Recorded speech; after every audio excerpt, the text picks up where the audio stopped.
All right, welcome back to those who are coming back to the live stream, and welcome those of you who are seeing this as a continuation in the series on deciphering and understanding the Q web, which is just an intriguing process and an intriguing series. So one of the first things I want to come up with is the 10 Commandments. Let me bring this up on this screen and then have you join in. I'm going to go to the wiki, the Wikipedia version of it, what the wiki has to say.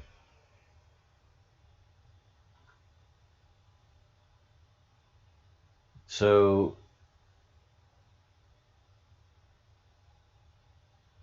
there is a difference in the way the Jews use the language of the 10 Commandments and the Christians, and they view on the Old Covenant. This is an Old Covenant because Christians have a new covenant. So that means that you've broken with the God of the Jews.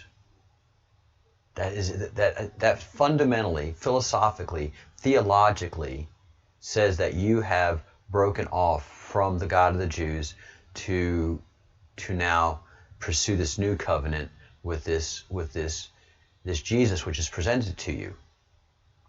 You really don't, you are not allowed to study the texts of the Bible in any other way but faith. So the Christian Bible is put to you as something written by God and taken of faith, so you view it through the prism of faith, and that this is a holy book of such, when it's not that at all. It is a holy book in the sense that the Torah, nothing should be added to it or taken away from it. And this is the story of the nation of Jacob Israel, going back to his relationship to Adam and the Sumerians.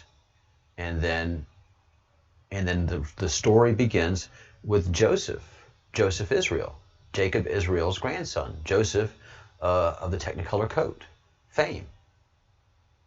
That's where the story begins.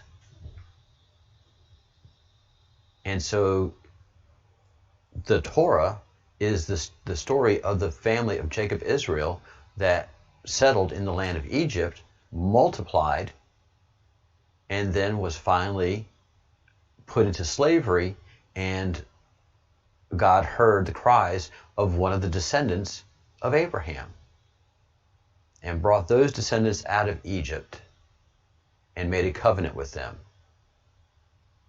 So if you break that covenant, you break that relationship with God, you have created a whole new God that you're praying to, invoking his name, and doing a ritual, especially Catholicism, that is cannibalistic. That is a ritual of the cult of Baal. And that is consuming flesh and drinking blood. There's no way to sugarcoat that.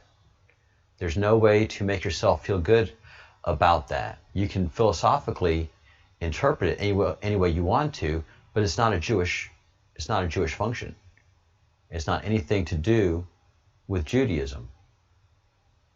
And there's no way to justify it or rationalize it. It is simply a practice of the cult of Baal. How was that practice inserted into Christianity? Somewhere along the line, the cult of Baal took over this Christian movement. At whatever point, if it was in the beginning, if that was the practice, if that actually happened in Passover, then you're going to have to say that Yeshua was a Canaanite and was actually talking about ideals that Baal did. Because if it's there from the get-go, from wherever that point of the ritual of eating flesh and drinking blood inserted itself into the Christian movement, is exactly where the cult of Baal finally took over. And every time you practice that ritual, you are giving a ritual to Baal, to the satanic order that has been running this world for thousands and thousands of years through shipping, business, and blackmail, control, grooming, and maintaining that structure and power of theirs throughout history through the practice of Satanism, pedophilia, and ritual murder. And we have proof of it again and again and again. This is not something invented. But we'll keep moving with that. So the most important thing that I want to point out is that the Ten Commandments are not just the Ten Commandments. There are different orderings of it and different setups. So T is Jewish. Talmud makes the prologue, the first saying, a matter of combines prohibitions on worshiping deities other than Yahweh and the prohibition of on idolatry. All right, so we are going to go down the list as the Torah, the Talmud, put the Ten Commandments. If you are a practicing Christian, then you have to make a strong observation at this point when I lay this out to you. You're going to be instructed by the God that you really do love and worship fundamentally. Christians do love, worship God, but they have a structural issue, and I'm going to put it forth right now. The Ten Commandments. It is right there in your writing, and you have to understand also that the God that put these Ten Commandments forth to the Jewish people had a very dry wit and a cold, dry sense of humor. When you read Exodus and you read the conversations between God and Moses, it's undeniable. He is brutal, he is funny, and he uses irony again and again and again against the Jewish people throughout the entire 40 years wandering in the desert. Why 40 years? Because the generation that created the false idol and the calf had to die off. Their children were allowed to enter the land that would become Israel. But those that created and danced and worshipped that false idol had to die off. And it is written and said that every night, wherever the Jews would settle in their meanderings, they would dig a ditch. And it was the men. It is written that the men would do this. They would dig a ditch, and all the men of that generation would sleep in that ditch. And those that were allowed to get up the next morning continued the journey. Those that were taken that night, they were buried. So that is the God that we as Christians worship. And one of the fundamentals that we are put forth in that are the Ten Commandments. The Jewish people, to understand, the Jewish people have 613 commandments to observe. We are just to observe 10 commandments. As Noahides, we just have 7 commandments to observe. And we'll be talking more about that later. But let's go through the 10 commandments.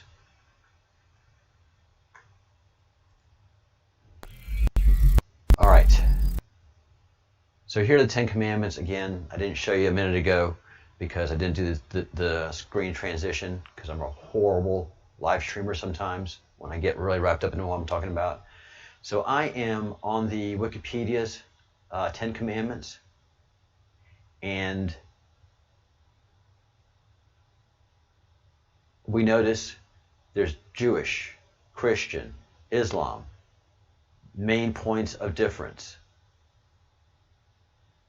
So there are differences between how the Christians view the 10 Commandments, how Islam views the 10 Commandments, and that is nonsense because the 10 Commandments are the 10 Commandments are the 10 Commandments. If you start changing the 10 Commandments up in any way, you've broken the covenant with God and you're just on your own thing. You can say whatever you want to, but as far as God's concerned, look, don't go rewriting the laws I've written. You don't have that authority. None of you on the planet Earth have that authority. Pope or less. I don't care what bishop you are. You don't rewrite this. So we're going to go at it, as I was saying a minute ago, in the order in the Jewish Talmud. And understand that all of this, until exile to Babylon, was oral traditions and practiced or generation to generation through oral dialogues, songs sung, and the rituals that were practiced day after day, year after year. So there was no need to write any of this stuff down in Judaism because it was just, you didn't have TV, you didn't have computers, you didn't have iPads, you just had the ritual practice, and the old would teach it to the young who would become middle-aged, who would become older, and it was just taught. But when the first great exile happened and the nation of Israel was captured and in whole taken to Babylon, the elders knew that this was going to be, that there was a real problem with their nation being diluted and absorbed into the Babylonian Empire, because that never happened. They weren't going to be treated as slaves. They were treated quite well, but they were going to participate in the Babylonian culture. And so they quickly started writing all their traditions down and codifying them. So you have the Torah, and then you have Talmud. And those two books make up the Jewish Bible. The Talmud is the rabbinic traditions, and the Torah is what Moses commanded to be orally taught to all the generations. And then so when it was written down, it's the Torah. That's the story of Moses, all the way back to the Sumerian traditions of creation. And then the years of Jewish practice established the Talmud. All right, so let's go see the 10 Commandments. I am the Lord thy God. Commandment number 1. All right, no problem. Commandment number 2. Thou shalt not make any other gods before me. Commandment number 2 says, refer back to, if you have any confusions about commandment number 2, go back to commandment number 1. All right? Number 3, thou shalt not make unto thee any graven image. All right? Again, law number 3 is just reiterating law number 1 in greater detail. Again, if you have any doubt about law number 3, you go back to law number 1. Thou shalt not take the name of the Lord thy God in vain. That means you will not use it falsely. So if you swear something in court, and as we all do when we go to court, we put our hand on the Christian Bible and we say, what we're going to say is all the truth. That means that I am not going to swear my truthness to God and then lie. And I'm not going to use my God worship as a shield or as a sword against somebody else. I'm not going to profane somebody in God's name, because that's what this God is all about. He's not a vindictive God from you to somebody else. If this God wants to be vindictive, he's going to go take care of it himself. He doesn't need you to tell him what to do. So there's no putting curses on people. There's no damning anyone in God's name. Many other religions could do that. Roman religion was full of that. If you wanted to curse a family, you would go write it on a scroll, you'd take it to the temple, you'd sacrifice, you'd pay the priest, and then you could put a hex on a family. Not in Judaism. Codified. Remember the Sabbath, to keep it holy. The Sabbath is the Saturday. Sabbath day, Saturday. Very easy. If you think you're practicing the Sabbath on Sunday, then you're worshiping a whole new God. You're not worshiping this God. Honor thy father and thy mother. So now we're getting into the structure of the family. But your first three commandments are saying to commandment number 1. And so as myself being a Christian, I always put Jesus and, wow, Jesus is awesome, Jesus is wonderful, Jesus is the greatest, Jesus is my friend, Jesus, Jesus, Jesus. And I was like, 10 commandments, I'm following the 10 commandments, I'm doing everything proper, when I really wasn't paying attention and studying the law. And the first 3 commandments are, you can't have a Jesus. Sorry. If you're going to be with me, you can't have a Jesus. If you have a Jesus, you're doing something different from me. Good on you. Go about your business, go about your life, but don't think you're doing things with me and about me. Fundamentally speaking. Does the Creator, does God hold it against us at this point? Absolutely not. He understands that the game that's being played. He understands that the sheep are being kept in a sheepish way. So he rewards and punishes the same manner that he would a Jew. It rains on the just and the unjust.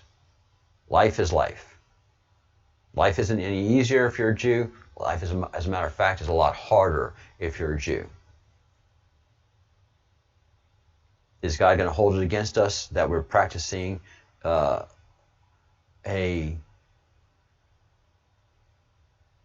satanic ritual in a Catholic Mass? Well, for those that don't know, no. For those that do know, well, yeah. Yeah, because you're acknowledging the desanctification of what these people are trying to make holy. You're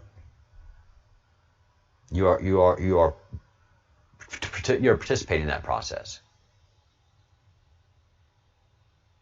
of desanctifying, of desecrating. So, yeah, you can't do that. You can't have Jesus in place of God. You can't have a Holy Spirit in place of God. I am thy God, the Lord thy God. Thou shalt have no other gods before me. Thou shalt not make any graven image. So all those wonderful graven images, you're breaking the rules. You're breaking the first 3 rules right off the bat. All right, so going on to number 4. Honor thy father and thy mother. Number 5 in the Jewish, which is the only 10 commandments there are. Number 5 is honor thy father and thy mother. Number 6, thou shalt not commit murder. You shall execute. The state and the community have every right to kill someone. There's no doubt about that. Anybody that says that they are against the death penalty in the name of God, it's not this God. It's the God of Baal that wants to continue evil in this realm. So you're helping the God of Baal. You're not helping this God if you're saying that you're not that you're against it, that you have a conviction through your relationship with the God of the Jews and being against death penalty. Murder and execution are two different things entirely. Completely. Thou shalt not commit adultery. Number 7. Kind of at this point in society, it's a pretty obvious one. It's a really difficult one to do. All of these are difficult. And Christians every day break the first 3. Thou shalt not steal. Thou shalt not bear false witness against thy neighbor. Thou shalt not covet thy neighbor's house. Thou shalt not covet thy neighbor's wife. Thou shalt not covet the neighbor's slaves, animals, or anything else. And that's the way it was. Yeah, slavery was a real thing back then. Slavery was a real thing for many years. America didn't invent slavery. And we can go into that in greater detail. But understand that a lot of people back 4,000 years ago, 5,000 years ago, very much wanted to become a slave. That means they had guaranteed food and shelter and protection from the enemy. So as people portray slavery in the modern movies, it is not at all what slavery was like back in the time of pre-Christian times and pre-historical times. It really wasn't. You wouldn't sit there and beat your slaves. You had to keep your slaves motivated. They're members of your household. Slaves were members of your household. There were people that your children grew up loving, and that loved your children, and that you grew caring for and care for them. Slave was not a bad term back then. Slaves were indentured servants. They worked to pay off a debt. And 70% of the time, when they were set free, they decided to stay in the household. They were paid. They wore the colors of the house, and they took on the house's last name. So there's a lot of history that we have to unlearn and relearn. Slavery was not what Hollywood has taught us by a long shot. By a long shot. So let's get into the Q-Web and begin our journey into Christianity. We have been going through the left side, and now we're directed to start, after we finish our part 1, not to go into part 3, but to come into part 2 to be able to understand. And so technology and spirituality on the left is what we've been studying. Now we're going into war and violence.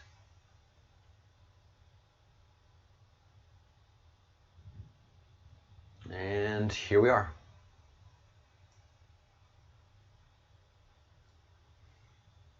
This is an interesting term.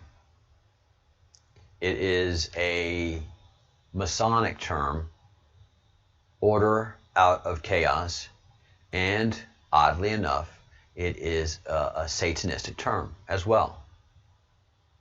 It is very much part of modern Satanism. Whew.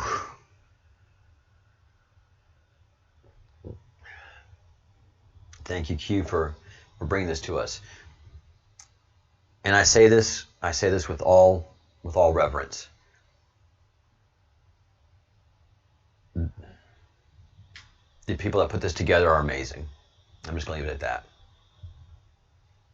thank you, folks, for the sacrifice and the understanding. I know your minds were blown just like ours is going to be blown here. All right.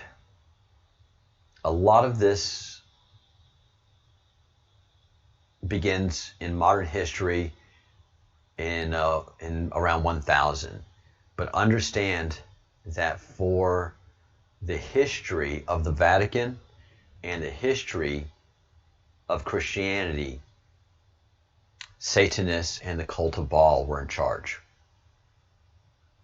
As long as that communion keeps happening, you are communing with the cult of Baal.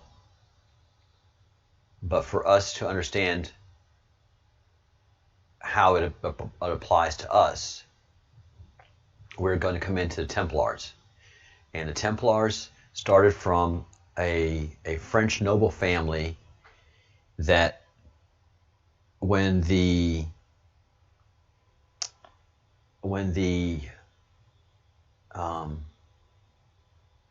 great battles of Jerusalem were going on, that they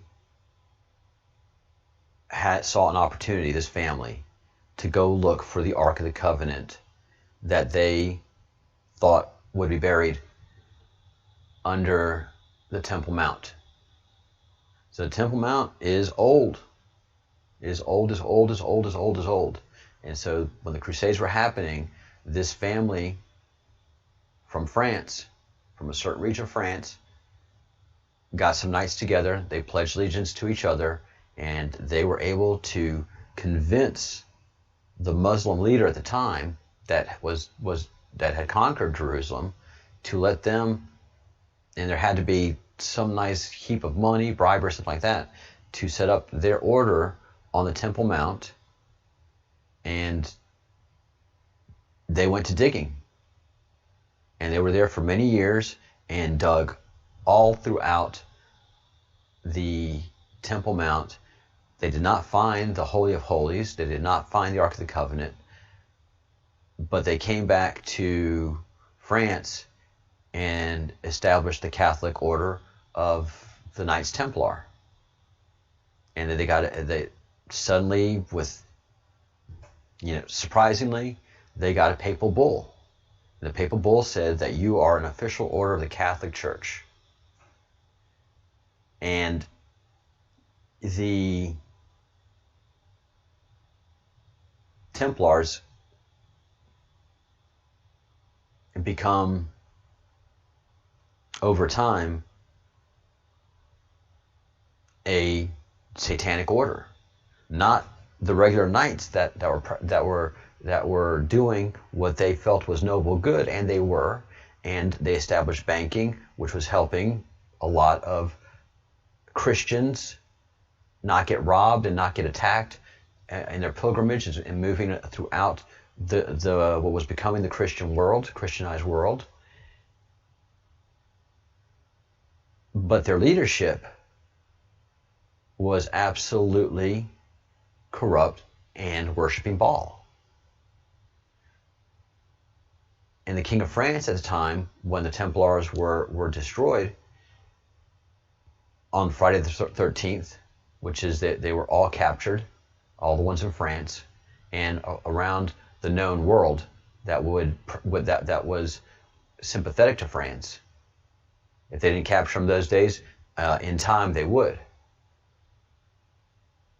But Scotland is where a lot of the Knights Templar escaped to with their money and their influence and their knowledge and wisdom, and were very much accepted in Scotland, thrived, and became the Masons, the Masonic order. There's also the Knights of Malta that we'll be talking about, and the Jesuit War Room. There's going to be a lot that we're going to get into, and it's going to be just a slow process. But I just want to introduce you here. But know that as we go into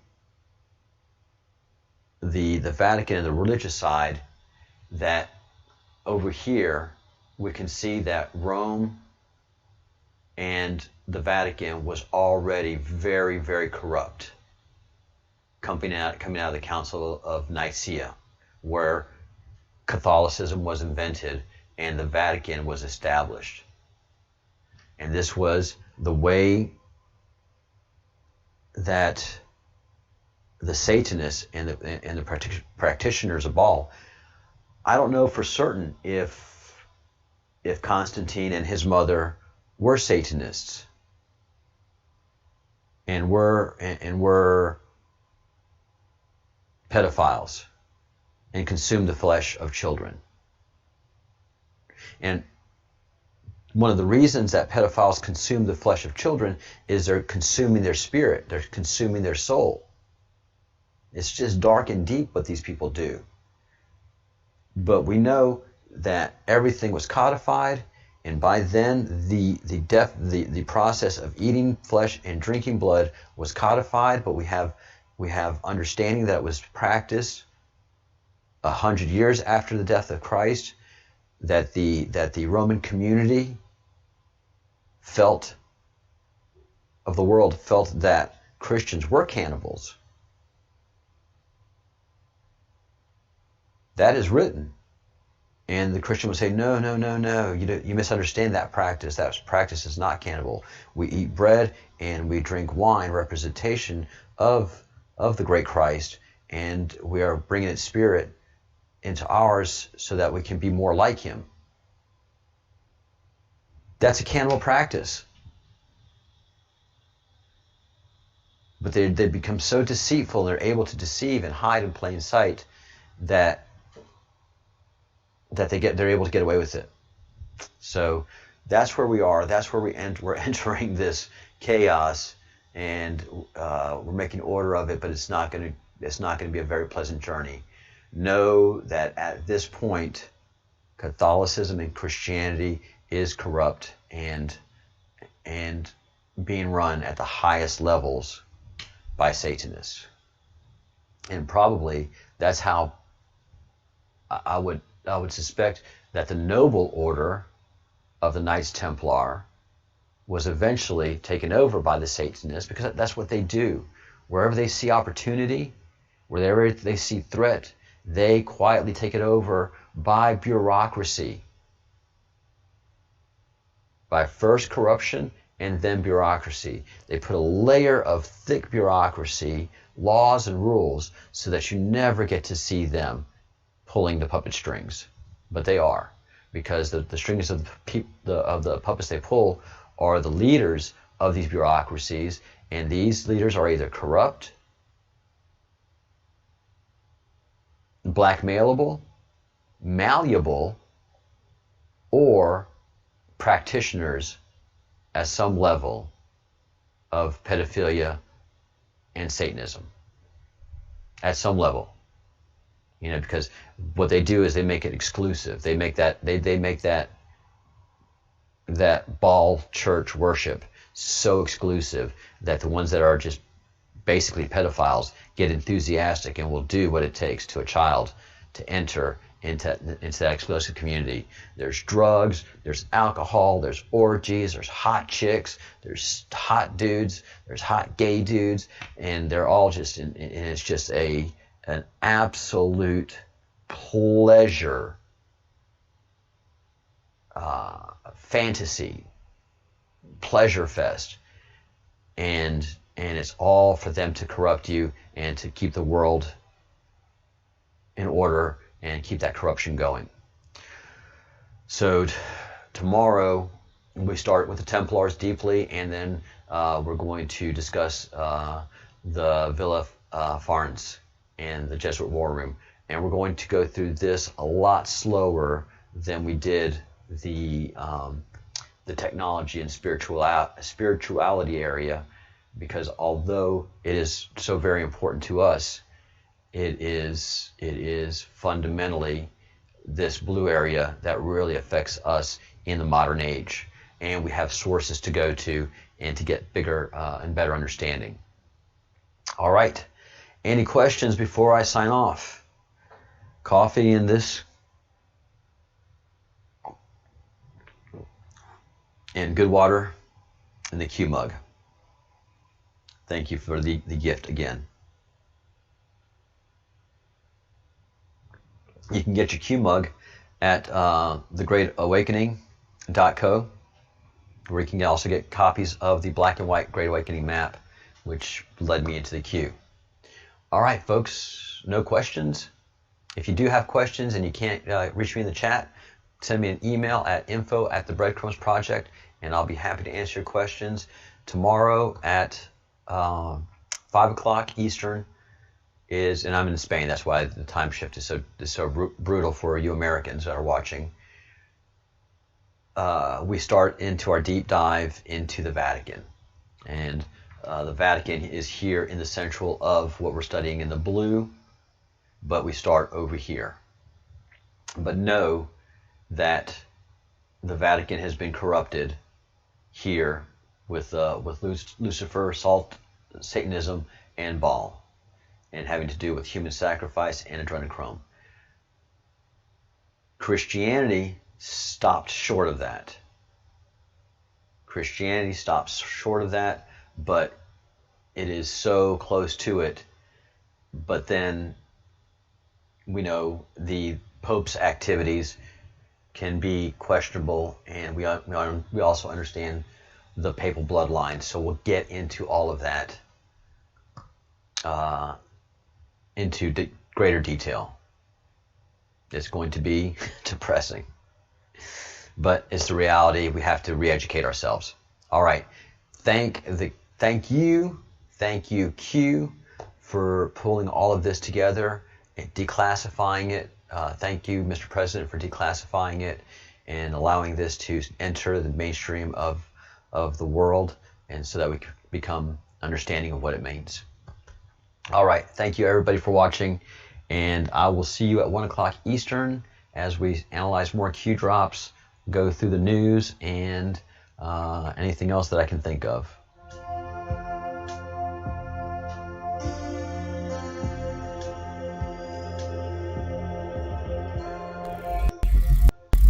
Think good thoughts, do good deeds, say good words. That is the fundamental of what our Creator asks of us.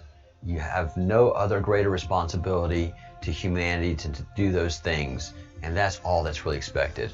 The bureaucracy that's been put on top that has been put between you and God is not a healthy one. It feels good, but it's not a healthy one. So study your faith, study your soul, and I